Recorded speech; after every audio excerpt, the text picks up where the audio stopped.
Good morning. This is Pond Boy's Angling Adventures.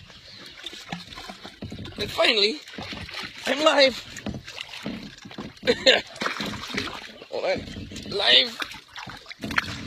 Come here, fella. With an actual fish. Yes, a fish. The catfish that so eluded us yesterday. So, I've decided to name my boat Miss Pate. Why Miss Pate, do you ask? Well, it's because it's just full of cracks. I've used epoxy. I've used... What have we used? You've used rubber, silicone. Yes. Yes, I've welded plastic, tape.